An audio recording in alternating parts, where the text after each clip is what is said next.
let's say if you can hear and see all these, spirits, but you don't want that. how do Most how people do you don't. how do you what practice can you do to help block that out, or the spirit noise? That can take time. It's like for years I always kind of equate it to or relate it to turning a volume button on or turning a radio station. Like, you're scanning through the stations and you hear that static and then it calms down. So they're just, you gotta be able to block that out or at least deaden it a little bit. Because you may not always be able to block it out. Those energies may be so strong you cannot stop it. Because whether they're trying to tell you something or just for whatever reason it's coming through extra strong. Yeah. There's ways to deaden it. Some people wear synthetic fabric because it has to do with the energies, like actual energies getting through. They will wear synthetic fabrics to kind of like... it will just kind of deaden that a little bit. A lot of it has to do with meditation, training your mind to be able to block that out. You can sage to kind of prevent things from, kind of manifesting like a spiritual wall, I guess. Some people are really diligent about putting crystals in the corners of their house. Oh, so you can block it out. Your whole safe space, your whole house. Block your whole house, and when you're outside and you're not outside your home, that's when you wear the synthetic fabrics to kind of that doesn't work for everybody, but some people I've heard it actually works for pretty well. Just being able to not let yourself get kind of wound up, because some people will wind themselves up so much and they'll get anxiety about it to where they will actually see more than that's actually really than what's actually really there. It's they'll like trick themselves and they'll be like, oh my god, I heard a noise. What if that was a spirit? Or they're playing it up more by freaking themselves out. So it's starting to become like psychosomatic. Yeah, it's absolutely psychosomatic. I've seen people really do it, and it's like, oh my god, they just have to take a step back. Meditation's really good. Especially guided meditations, because that's how you can train yourself to really work spiritually and mentally. To it's more cohesive. Oh yeah. And you have better control over it because you are more aware of things. Then you can kind of ignore things better, for lack of a better word, because you're essentially ignoring it. It's always going to be there. You're focusing your mind. Yeah, you're refocusing it. And just, candles are a good one too. Yeah. Some people do candles. Some people do oils to kind of ward things off. I've seen people do that and had some pretty good luck with it. It's just about training your mind and taking the proper preventative measures to block it out. So, all right.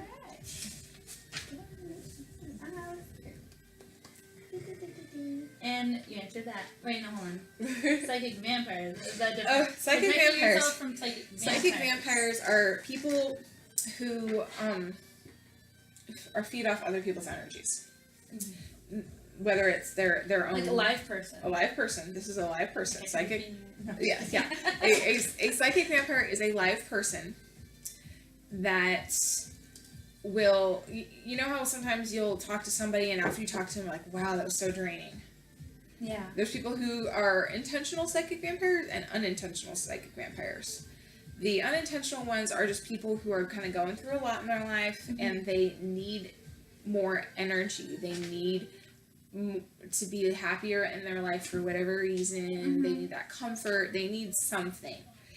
And so they will unintentionally just kind of suck off somebody like a parasite. Yeah. And they will get on that person's energies, that person's aura, and they will just latch on and hold on for dear life, and it will physically drain you.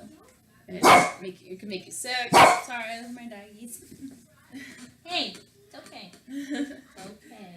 And they just They do that quite a bit, actually. There's a lot of people who do that unintentionally, and then there's the intentional ones that that falls into the realm of baneful magic,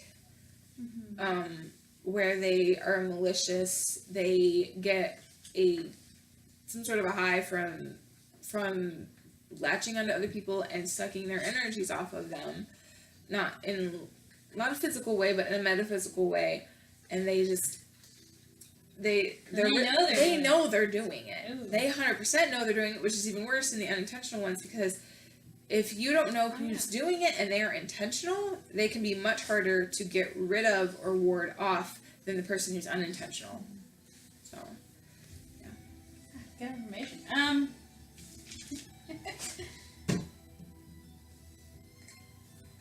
I kind of answered that. An experience. Is there anything else you would like to share about what we talked about, or what we have, anything that we haven't discussed? Spirits. I would have to say just I stress spiritual protection very much. Like, never underestimate the power of wearing like stones that have protective properties in them, jewelry that has protective properties in them, whether you're pagan or Buddhist or Christian or whatever. Everybody has their own type of thing that they wear that gives them comfort and that they kind of infuse with their energies to protect them. So I would say definitely make sure you have those things on you, your tools that you can kind of hold on to and remind you to be more aware. And if you are having issues with malicious energies, just reach out to people. I mean, the only way to get better is to research it, find out what you're up against, and then there could be somebody out there who went through something very similar to what you're going through, and they can help with that. And just don't suffer alone, because it can lead to lead to increased depression. You can actually go from psychosomatic to full blown, like you can get sick. You can make yourself sick by these things messing up with your life. And I think knowledge is so important. I think people need to ask questions and talk about it more. Oh yeah. Open dialogue is so important, and just light your white candles, use your salt. So yeah. That's good. Yeah, the more knowledge, you're more confident to be able to handle it, and you'll be happier. Let's see here. Dream? Oh. Let's go into a different venue a little bit. Yeah, a little bit. Dream interpretation. Yeah. You wanted to talk about dream interpretation? Dream interpretation, I kind of going on the metaphysical. This can lead into another topic, or another talk if you guys are interested in it. I wanted to start with dream interpretation because a lot of people see that as another form of clairvoyancy. They will look at somebody's dreams and they will try to interpret it and see is there something that's going to happen in the future, something that's happened in the past, or kind of help them work through what they're going through right now. Some people have almost dreams that are almost like premonitions. Yeah. Like, I know if my dream is going to be a premonition dream if it's in color. Typically it will happen within the next couple of days. If it's in black and white, it's just my dreams are just like whatever stress I'm going through. It's my body's own way of working through it. But the few times I've had dreams in color, or something has happened within those next couple of days. Oh wow, okay. And it's kind of that's also where people sometimes get their deja vu moments. I get deja vu dreams. moments. It's their dreams. So that's definitely a big one, and a lot of people like to use dream interpretation as a good form of clairvoyancy, because to them they get to hear about the dream. That's like their deck of tarot cards. Oh yeah. And they interpret it, and they can help people work through it, and that's their form. And then there's people who try to do astral travel. Please be wary of that. Please do your research before you even attempt astral travel. and that it kind of falls in the realm of dreams because you were in a dream-like state. Yeah.